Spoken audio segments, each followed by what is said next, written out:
itu akan tumplek-bleknya ada Di di duku duku atas. atas. Berarti aku juga baru tahu nih, Pak. Ada perjalanan yang terasa capek, tapi ada juga nih perjalanan yang terasa nyaman dan menyenangkan. Seringkali jawabannya bukan soal jarak atau macet, tapi bagaimana cara kita bersikap di ruang publik.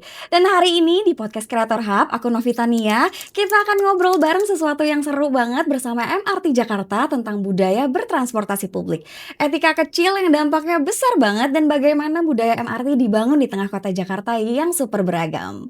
Nah, hari ini udah kedatangan bintang tamu yang tepat banget nih untuk kita ngobrolin hal ini. Selamat datang Pak Randy Primartantyo, Corporate Secretary Division Head of PT MRT Jakarta. Salam kenal Mbak Novita. Salam kenal Pak, sehat Pagi. Pak? Alhamdulillah. Terima kasih ya sudah datang ke sini untuk ngobrol bersama. Nah, dalam pemahaman MRT Jakarta sendiri, apa sih yang dimaksud dengan budaya bertransportasi publik, Pak? Bisa dijelasin nggak Pak contoh-contoh spesifiknya seperti apa, Pak?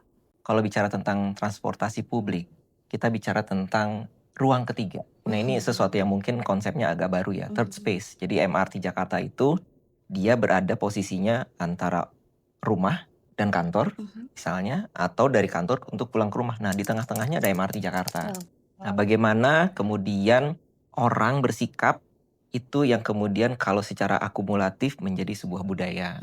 Nah, di MRT Jakarta sendiri kita memang bahkan punya campaign ya supaya bisa berbudaya dan beretika di dalam transportasi, khususnya di MRT Jakarta tadi. Jadi kalau Mbak Novita tadi sebut yang antri di sebelah kiri gitu ya, naik eskalator ada di sebelah kiri atau bahkan jalan ya, betul di kanan bisa jalan cepet, atau kalau menunggu kereta datang ada di kanan kiri gitu ya.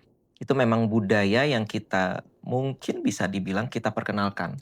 Kita perkenalkan sejak MRT Jakarta beroperasi di tahun 2019 dan syukurnya ternyata memang itu kemudian bisa diimplementasikan oleh para penumpang yang kemudian menjadi kebiasaan dan menjadi budaya bertransportasi publik khususnya di MRT Jakarta. Menarik banget ya Pak, berarti budaya tuh bukan sekedar aturan tertulis aja ya, tapi Betul. sesuatu yang dicontohkan dan juga diterapkan ya Pak ya. Betul sekali. Dalam perspektif MRT Jakarta sendiri, mana nih pernyataan yang lebih benar Pak? Etika membentuk budaya atau budaya yang membentuk etika? Mohon penjelasannya nih Pak. Oke, iya. Kalau kita melihatnya etika itu kan sesuatu yang diimplementasikan oleh orang per orang gitu ya, ketika dia kemudian ada di tengah-tengah lingkungan yang luas. Bagaimana dia menghadapi orang lain begitu ya. Nah, ketika etika ini kemudian menjadi kebiasaan, kemudian dilakukan di ruang publik yang tidak hanya sedikit orangnya gitu ya, itu kemudian berkembang menjadi budaya. Jadi yang berulang-ulang, kemudian menjadi kebiasaan dan akhirnya menjadi budaya. Nah, ini yang kemudian mungkin bisa dibilang bahwa akhirnya etika tiap individu yang ada di MRT Jakarta lah yang nantinya akan membentuk budaya yang tercipta di dalam lingkungan MRT Jakarta. Dengan kondisi Jakarta yang multikultur ini nih Pak, bagaimana sih MRT Jakarta membangun budaya bertransportasi publik baik di dalam maupun di luar stasiun Pak? Oke, jadi MRT Jakarta itu kita bisa bilang seperti melting pot lah ya. Tempat orang-orang dari berbagai macam latar belakang. Mungkin ada yang pelajar, ada yang pekerja, ada yang mungkin mau main, mau nge-mall gitu ya. Karena kan di sepanjang jalur MRT banyak tuh pusat-pusat belanja gitu. Jadi latar belakangnya itu berbagai macam. Nah, tiap-tiap orang ini kan dengan multikultural tadi, dengan latar belakang yang berbeda, ketemu. Nah, tapi ada sesuatu yang kemudian mungkin karena mereka masing-masing sudah punya dan membawa etikanya sendiri-sendiri, itu yang kemudian membuat akhirnya ketika masuk ke dalam suatu lingkungan MRT, jadinya ya baik-baik saja, saling menghormati.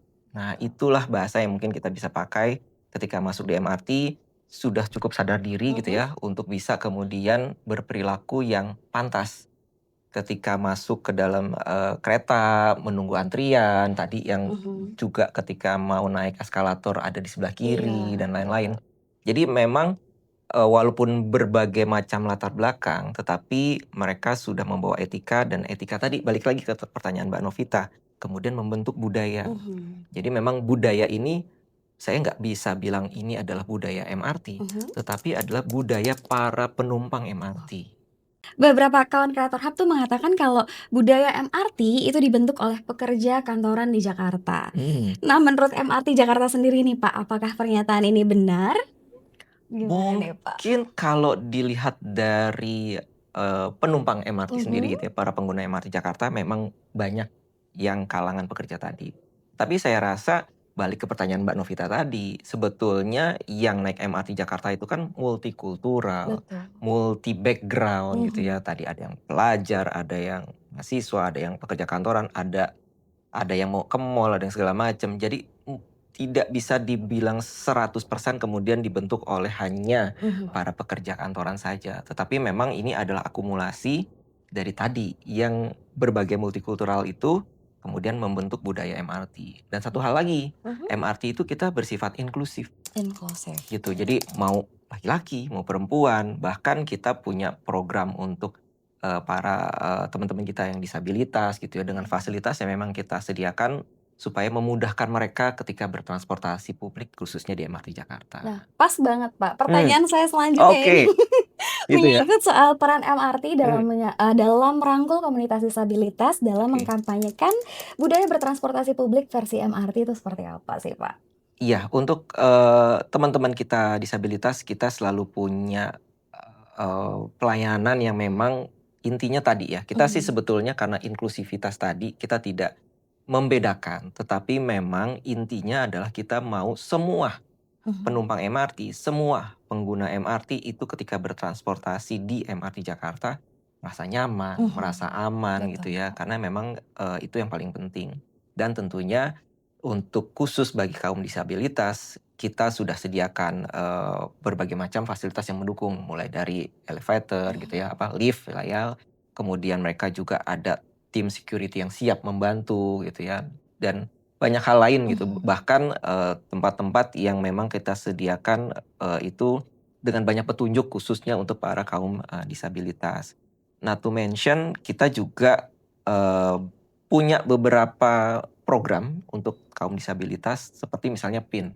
Oh. Jadi kita punya beberapa PIN, kita kurang lebih ada 5 PIN, ada, Mhm. PIN untuk ibu hamil, kemudian untuk yang, tadi yang Mhm. disabilitas segala macam, ada yang tunarungu segala macam. Nah itu kita punya PIN sehingga ketika security, tim di lapangan, front Melihat office PIN kita itu. melihat, oh otomatis kita akan bisa membantu dan Mhm. mengarahkan mereka. Jadi teman-teman yang disabilitas juga bisa mendapatkan PIN yang akan membantu teman-teman nanti ketika bertransportasi publik terutama di MRT. Betul, lewat Wah sosial media kita juga bisa, wah, nanti bisa DM boleh segala di-spill juga macam nih gitu Pak ya. sosial medianya Kita Pak? punya semua sosial Mhm, media, kita kanal ada sosial dari medianya. Instagram, ada YouTube, TikTok, Mhm. semua lengkap. Jadi tinggal, komunikasikan aja kebutuhan dan mungkin keluhannya juga masuk ke situ, kita akan jadi perhatian lah untuk MRT Jakarta. Betul, terima kasih nih Pak. Ini info yang bermanfaat banget nih untuk Mhm, teman-teman kawan kreator Hub, terutama yang penyandang disabilitas juga nih betul. Pak. Sebagai mode transportasi publik, apakah MRT juga membuka ruang lain nih Pak? Misalnya ruang seni, kemudian ruang budaya,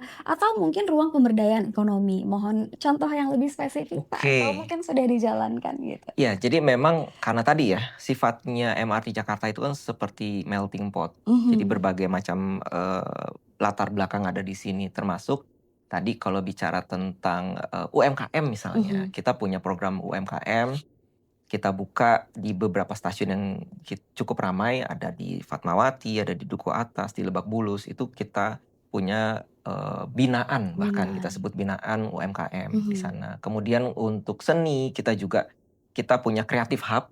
Jadi di stasiun Bundaran HI Bank Jakarta, itu kita punya area yang memang kita sebut Creative Hub. Oke. Jadi para seniman gitu Mhm. ya, artis segala macam, kita pernah buat, konser di situ, kita pernah buat, misalnya pameran Mhm. foto segala macam. Jadi kita sangat terbuka untuk kolaborasi-kolaborasi seperti itu dengan para seniman dan juga mungkin dengan para mitra gitu ya. Artinya dari perusahaan-perusahaan, brand yang mau berkolaborasi dengan kita sangat terbuka. Jadi banyaklah, banyak sekali hal yang sudah kita lakukan karena memang spiritnya adalah kita mau jadi, tadi satu Mhm. inklusif dan kemudian juga jadi tempat orang bisa melting pot tadi berkumpul, jadi tidak hanya bertransportasi, tetapi juga menjadi tempat third space tadi gitu ya, Mhm. tempat beraktivitas, tempat bersosialisasi, Betul. seperti itu. Karena sebenarnya kawan-kawan kreator hub ini juga Mhm. banyak loh Pak yang menjadikan MRT ini tempat meeting-nya mereka Oke, gitu. Karena kan ada betul, coffee shop juga betul kadang-kadang. Terus banget. kan nggak mesti keluar stasiun ya Pak. Mhm Jadi mhm. kadang-kadang ya udah janjian di MRT terus langsung ke coffee shop-nya meeting deh. Jadi memang Betul. jadi tempat yang nyaman juga sih Pak. Mhm mhm. Mhm. Iya, jadi emang betul sekali Mbak Mhm. Novita, bahkan, kita tuh punya banyak fasilitas ya untuk Iya, bisa membantu teman-teman, udah daripada parkir keluar-keluar susah, betul Pak. keluar-keluar, ketemu Mhm. aja di stasiun MRT, bisa nongkrong sambil ngopi, Mhm, betul Pak. ngobrol gitu ya, kerja Adem juga juga kan bisa, Pak. adem, jadi semua udah ada di stasiun kita. Betul sih, Pak. Aku Mhm. pribadi merasakan, Oh Pak. gitu ya? Iya, kadang-kadang meeting sama teman ya di stasiun MRT aja MRT, cari yang paling dekat, betul. terus di sini ada coffee shop, ya udah di situ, gitu sih, Betul Pak. banget. Sebenarnya banyak banget ya tempat, yang memang berada di sepanjang jalur MRT Mhm. Jakarta. Jadi contoh misalnya, kita bahkan sudah punya MOU dengan Gelora Bung Karno Oh, gitu ya. GBK Di ya? GBK Mhm. itu kan banyak sekali fasilitas Mhm. ya, ada olahraga, mungkin juga nonton konser dan lain-lain gitu ya, ada restoran di sana. Nah, kita itu, ambil contoh beberapa waktu yang lalu ada konser gitu ya. Mhm. Jadi teman-teman saya banyak nih yang ikut nonton konsernya, cukup besar lah konsernya waktu itu. Bahkan penumpang MRT bisa melonjak cukup tinggi juga saat itu. Dibandingkan orang-orang yang sengaja bawa mobil Mhm. ke GBK untuk nonton konser itu, dibandingkan dengan orang-orang yang parkirnya mungkin di jauh-jauh, kemudian Jauh-jauh, mereka jalan turun naik kaki, MRT, iya. baru masuk ke Mhm. GBK. Nah, yang parkir di GBK itu pulangnya bisa sampai pagi karena nggak bisa keluar, macet di Iya, dalam GBK. betul. Sementara yang bawa mobilnya mungkin taruh di Fatmawati, di Lebak Mhm. Bulus, mereka naik MRT dulu gitu ya. Itu bisa dengan tenangnya tinggal jalan ke stasiun, terus naik mobilnya dari poin-poin yang memang jauh dari Mhm. kemacetan. Nah, itu memang kemudian menjadi, banyak orang kemudian memanfaatkan MRT untuk berwisata. Nah, di sepanjang jalur MRT kita itu punya banyak integrasi dengan mall gitu. Misalnya kita Mhm. ada di Blok M Plaza, itu Iya, sudah nyambung ya, Pak, ya? terhubung Mhm. dengan MRT MRT Jakarta, Jakarta, stasiun Blok M Blok M BCA. BCA. Nah, turun dari situ, dari Blok M BCA, di sekitar situ ada taman Iya, literasi, itu salah yang satu tempat viral-viral, yang apa, heboh itu semua ada di penyelamatan. Blok M Hub gitu ya. Jadi Mhm. memang dan MRT memang, nah ini yang mungkin saya perlu angkat sedikit, MRT itu tidak hanya bicara tentang kereta, tetapi bicara tentang kawasan. Kawasan. Karena kita mengelola kawasan yang disebut Transit Oriented Development. Oh, itu berarti bagian dari MRT Bagian dari juga? MRT, kita Mhm. mengelola kawasan Blok M, terutama di Blok M Hub, Taman Mhm. Literasi, itu semua dikelola oleh MRT.